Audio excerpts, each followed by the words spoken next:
Hello, everyone, and welcome back to another edition of the CompetitionPlus.com audio magazine. Today, we've got a great treat as we get to sit down with David Reher of reher-morrison. David, welcome to the show. Hi, how are you doing? Doing very well.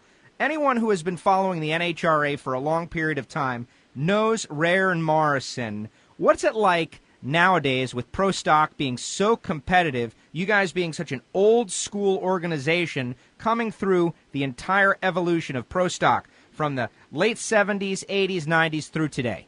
Well, I don't think a lot of has really changed as far as the competitiveness. It's been very tight for a long time. I was looking at a national dragster that just happened to stumble on that from 1988, and the pro stock qualifying, let me get to that page, was very, very tight. An example of a 1988, we had a 600 spread from 1 to 16 then, and when we were still racing, we ran a lot of 3.500 spreads. The thing that has changed the most is it's gotten very, very highly sophisticated and a lot of development, very expensive development, and the equipment needed to do it, and the equipment needed to make, build parts has really escalated the costs. But, basically as far as the competitiveness, I don't really see that having changed, to be honest with you. It's always been a very competitive class. It's just that like other forms of racing, the cost is, whether you're talking Top Fuel or Pro Stock or any of the, Pro Modified or any of the classes, the costs just continue to escalate.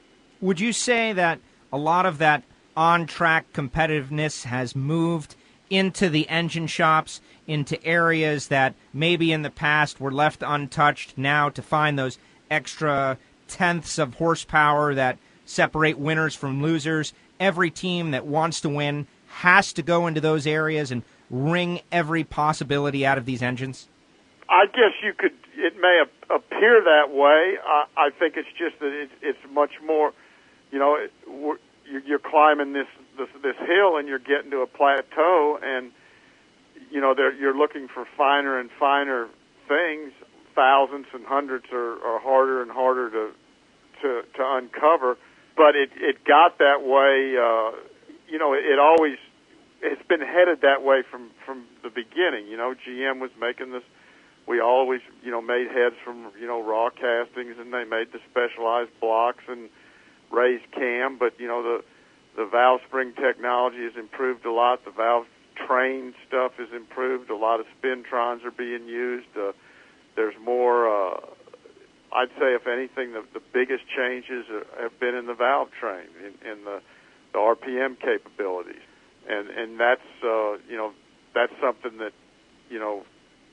takes a lot of work to work out. That's where I see lots of changes.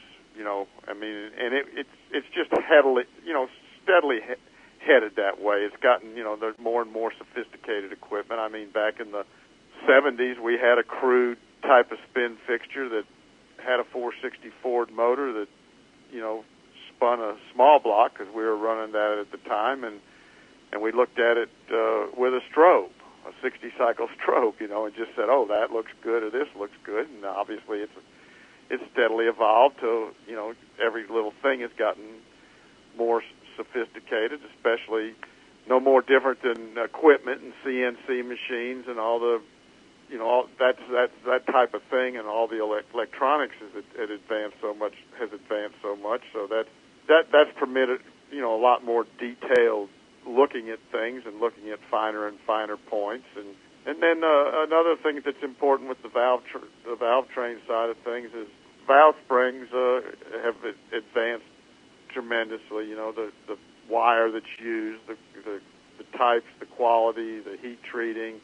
If you had the valve springs that you had 10 years ago, you wouldn't be running these engine speeds regardless of how much you worked with spinning parts and trying to get there.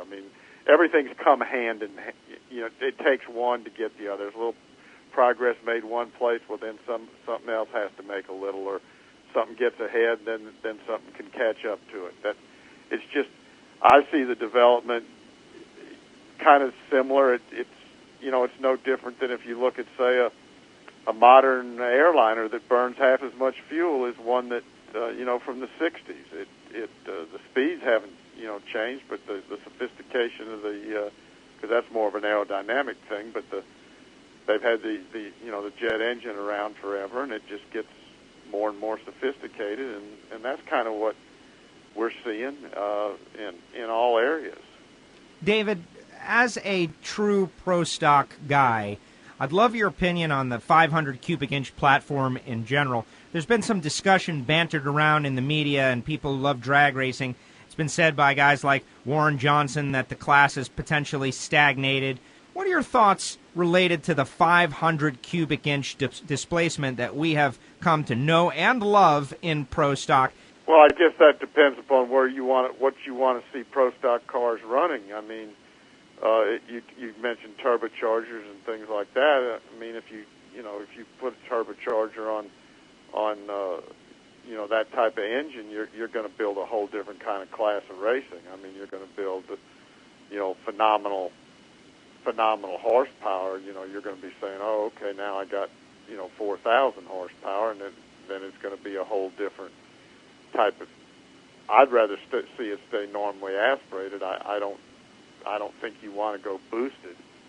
Do you want them running like alcohol funny cars? I mean, I don't think so, but I'd rather see it stay normally aspirated, and fuel injection comes into it. That's a natural evolution to me. Obviously, we all know that that's what we're driving, and fuel injection. GM kind of wanted to look at fuel injection. We built a fuel-injected motor in 1987 or 1988.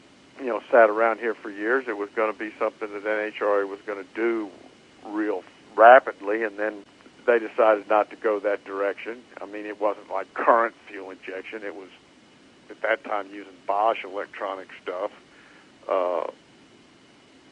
But I think that the fuel-injected thing, I can't say that I don't think that's kind of a natural. Now, do I think it'll help make the cars faster?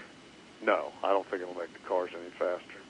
There might be maybe if you can tailor the fuel curve a little bit better, and if that benefits, there might be a few hundreds there. I mean, it would also depend upon how they made the rules, and if you were sticking with existing cylinder heads, or if you were completely changing port configurations and all that. The current engine is built with the carburetor in mind, so the ports favor a fairly short runner and a plenum type system, where they end up under a carburetor. So the carburetor, the Dominator throttle layout kind of dictates the whole intake track layout. So if they're going to do it like NASCAR, I mean, they're putting fuel injection on, and they're not really changing anything. They're just putting fuel injection on, and it's not going to be different cylinder heads or manifolds or anything. The only difference in the manifolds is they'll have some bosses on them to put an injector in, and they're going to closely